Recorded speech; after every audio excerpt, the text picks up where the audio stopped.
I tried making Pixar's Jack Jack cookie num nums, and this is how it went.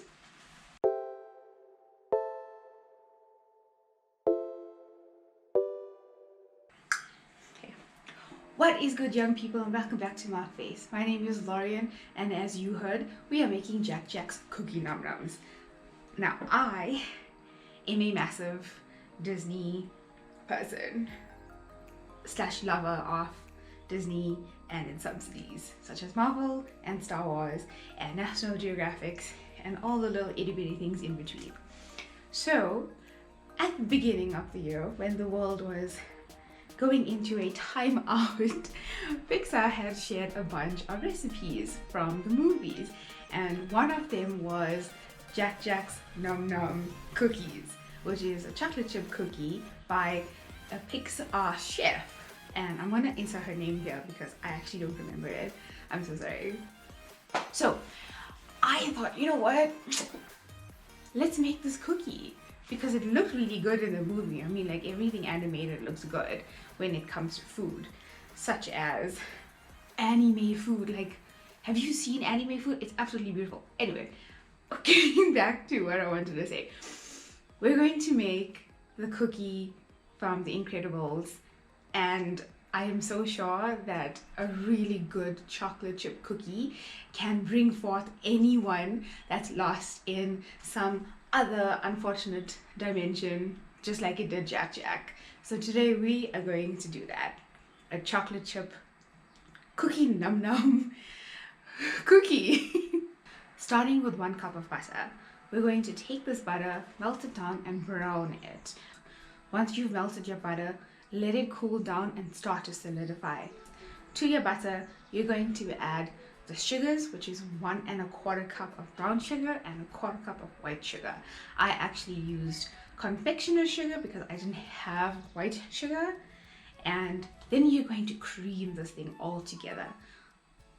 To our creamed butter and sugar, we're going to add 1 egg and 1 egg yolk, as well as a teaspoon of vanilla essence or extract and some salt. And then we're going to whip this all together again. Okay. In a separate bowl, we're going to mix together our dry ingredients. Here, mixing 2 1/4 cups of flour as well as 1 teaspoon of baking soda. Give that all a mix, and then we're going to add our dry ingredients to our wet ingredients. I decided that at this part I was going to mix by hand instead of the hand mixer, just so that it was easier for me and I could incorporate it better without over mixing. I added the flour a little bit at a time, and you'll see that as you go it does get a little bit difficult to mix with the spatula, so eventually I just started mixing it with my hands. Clean hands, but hands. Now that everything is mixed together, I made a little bell, and you add in 1 cup of chocolate chips and mix that all together. You'll see that the dough is a little bit dry, but I assume that that's the way it was supposed to be. A lot of cookie recipes are like this anyway. Now it's time to make your balls. I made some really big chunky boys. As you see here, I used a 1/4 cup and I scooped it, I packed it together, and I smacked it out, and that is what you see here. I've made 12, but the recipe can easily make at least 25 really good sized cookies full of chocolate chips. I just ended up going with some really big bad boys. Now we're going to freeze the dough for 1 hour or overnight. Let's be honest, I'm not waiting an entire night. I let the dough rest for an hour. A few minutes before you take your cookies out of the fridge, preheat your oven. It's going to preheat at 350 degrees Fahrenheit, but I'm going to preheat it at 190 degrees Celsius, which is half of Fahrenheit. When you're going to bake your cookies, as you see, I put 6 on a tray, and I'm baking them for a little bit longer, but original recipe says to bake them for 7 to 10 minutes. The first 6 that I put in baked for about 15 minutes or so, obviously because they're so massive.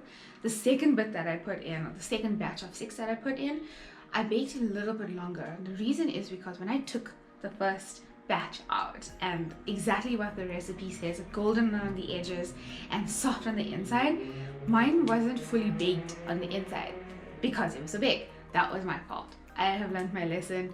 Massive doesn't always mean better, but in this case, it's debatable because cookies, come on guys, cookies.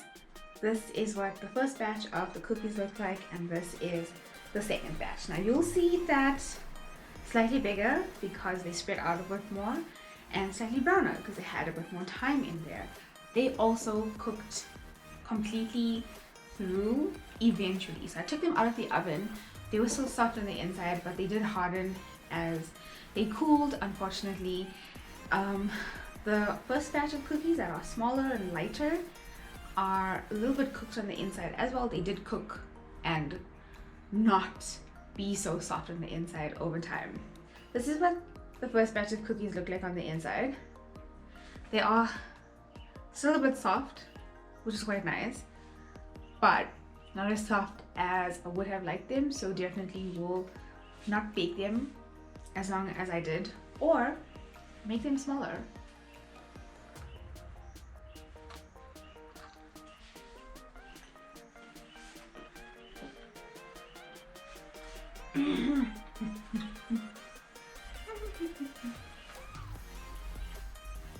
Crunchy on the outside,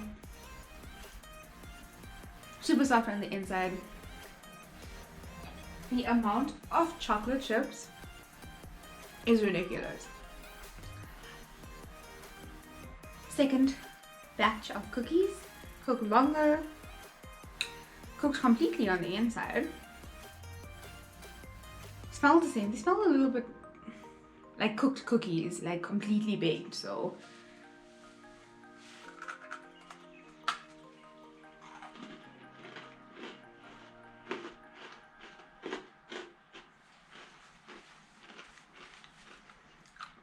this is cookie eating ASMR.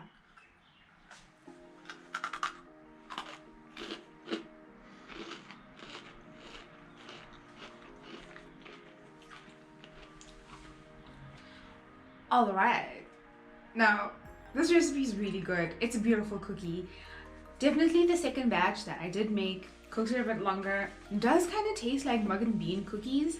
So the mug and bean giant chocolate chip cookie is kind of like that. I, for one, would prefer my cookie a bit softer on the inside. Definitely first batch for me, but I would definitely say try the recipe, follow it, exactly what the instructions say, make the cookie smaller. It is a good recipe and I will most definitely make this again because it's good.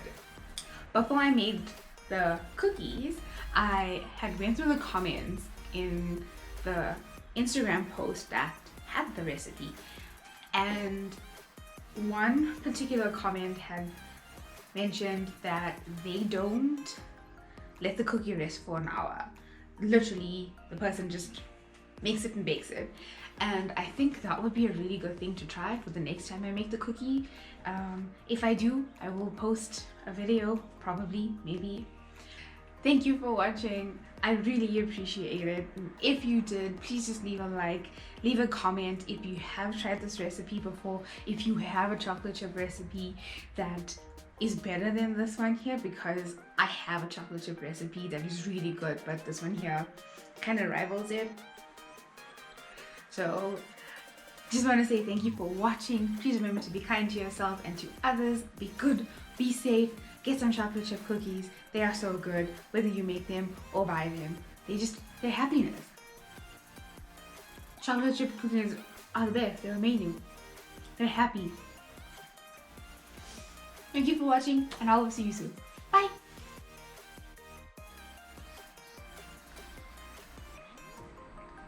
Okay. Once everything is incorporated, I made a little well, and I added 1 cup of chocolate chip cookies. That is not true.